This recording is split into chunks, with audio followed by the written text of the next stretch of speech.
kNOwBOX Dance presents dance behind the screen, process production, and social media. Don't forget, say no to the box. Dile no a la caja. 고정관념이란 상자에서 벗어나세요. Welcome back to Dance Behind the Screen podcast. This is your co-host, Zachery, and I am the manager of resources and archives for kNOwBOX Dance. This is your co-host, Reina, and I'm the manager of community engagement for kNOwBOX Dance. This is your co-host, Yejin, and I am the programming director for kNOwBOX Dance. Hello. This is your co-host, Marthea, and I'm the managing director for kNOwBOX Dance.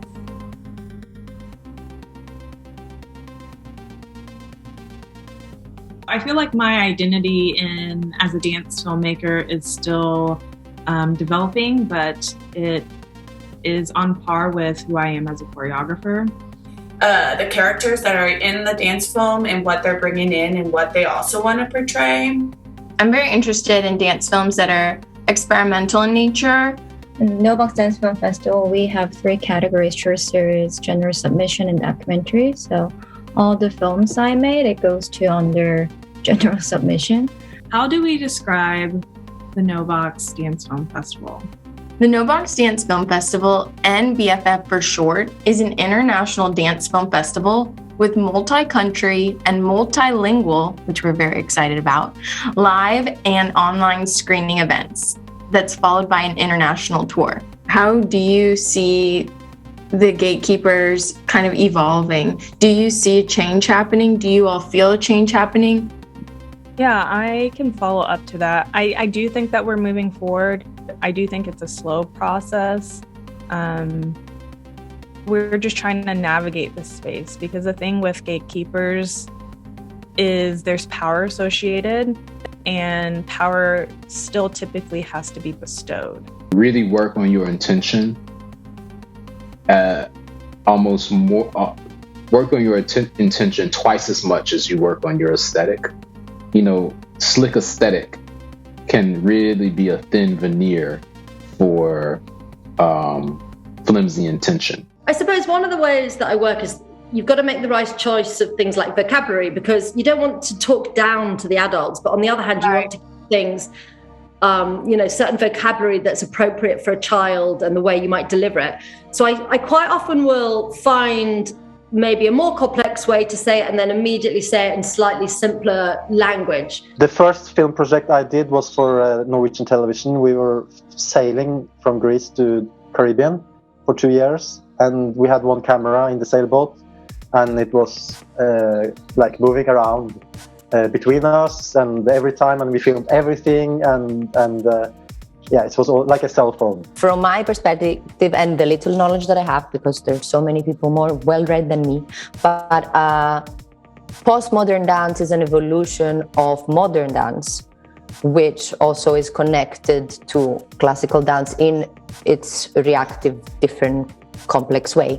But contemporary dance, in my view and some of my teachers' views, I refer to time as slow or fast. I refer to instruments, right? Kind of like going back to that quote that I read earlier, knowing the instrument that you'd like to be presented is really important. Like, what do you imagine? Why is that instrument important for you? And letting them know that is really important. Music that's in the public domain, so for a lot of popular music, I think it's like 100 years or something. There's a certain amount of time. So if that work is... It's 100 years, yeah. Yeah, if that work is 100 years old, it enters in the public domain. So you don't have to pay rights to somebody who's gone and passed. And it basically becomes usable for everyone. And then I would also say just reach out to those people or their team, because you might get a better rate than you were expecting. For example, I just reached out to an artist whose work I'm using, and I love her work, and I was expecting to pay, but she was like, oh, I'm in between management. Like, go for it, use it. I'm like talking to the artist directly, and she's like, send me a video while you're like, when you're done with the project. I'm like, this is crazy. And then there's other ones where I either have to determine whether it's worth my money for what I'm making, because a lot of my projects maybe aren't going to make a ton of money. Traditional folkloric music from not only from Peru, but from most countries, especially in Latin America, is very rhythmic. Right. So a lot of the rhythms and styles in a specific genre of music are really tied to a dance. A lot of the folk music that I love, that I play and everything, the rhythms, festejo, zapateo, they are paired, marinera, they're paired with a dance. 저도 지금 계속 글을 쓰고 있는데요. 지금 쓰고 있는 게 세상으로 나갈 수 있었으면 좋겠다는 생각이 들고, 이번에 쓰는 거는 키워드가 사랑이라는 키워드로 글을 쓰고 있는데, 이게 그냥 외장하드에서 휴지통으로 가지 말고 세상으로 나갈 수 있었으면 좋겠고. My second question then is, do you encounter any difficulties when we program or curate the MBF app? Well, to start off, I think the first difficulty is what we just talked about, this kind of balancing act between our values and priorities as a festival and our mission. So how do we always come back to our mission as a film festival and balance those values, especially as we're operating in many different spaces, trying out all sorts of venues, offering different multi-language signage, subtitles, things like that. So I think it's just kind of this balancing act of, we want to try all of these things to serve our community, but is that serving our mission too? So how are we kind of balancing those two together? I think difficulty has been probably deciding on the final films. And we've mentioned this in a previous episode. I think Azaria brought it up.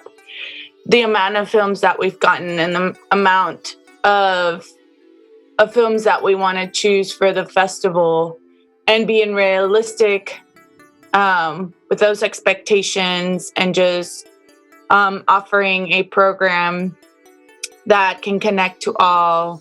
I think it's a very difficult task, especially when it's multiple of us working on it. Not that multiple of us working on it is a bad thing. I think it's a great thing, because I feel that we offer different perspectives, and perspectives are good.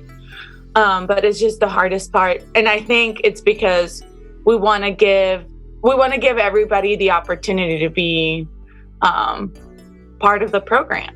So that is one of the difficult part for me. What about you, Azaria? Yeah, I think you brought up a good point. My difficulty is a little bit different, but just kind of going off what you said, like acknowledging that we're gatekeepers, even though we probably don't like that term, and we probably are finding ways to not hold the keys in a way that is inequitable. I think that we're having to be very conscious about that even when it comes down to choosing, right? Like, I might have a film that I really like and I think should get in the film, but it's a group, and we have to look back at our mission so that we can go about curation in, I think, a better way than has been done in the past. It's so hard for all of us to be doing our little individual events. So is there a way, and it's so hard for filmmakers to enter 9,000 festivals, is there a way to work together? And in some senses, I do like that idea. However, I think that it is better if we all keep our individual vision for the art form, because that will diversify it, right? Like, I could easily, and I have people ask me to, and I don't ask other people to because I have too many entries, but I do send curated programs to people to show, which is great. The filmmakers get, 2 for 1, they get in 2 or 3 festivals. And if they're specific to themes, or to, like, there's Black Lives Rising in New York, that's a brand new festival. So I was able to connect her with all our artists of color, and they were shown in 2 festivals. I think that's fine, but I don't think we need another gatekeeper. I think the beauty of 7,900 film festivals is 7,900 visions. So in terms of, and we're really familiar with this on a live stage, if we're thinking about just a really traditional proscenium arch, you have your box. I mean, your stage is a box, unless you're doing 360. So, and then you're thinking of, okay, well, I'm choreographing this for an audience. So then where is my viewer able to look? Well, the viewer can look anywhere that they want. And that's the freedom, the challenge, but also the freedom of a live performance. Right. But you can use, designs of, formations, you can use lighting, you can use sets, you can use all of these things to further compress and to further direct where the eye goes. So then you're translating that same idea into the camera. So you have this frame to work with. And so you're translating that same idea of design of how am I pinpointing that person's focus, or do I want to have it where their focus wanders around the frame? And you create a dance basically with people's eyes.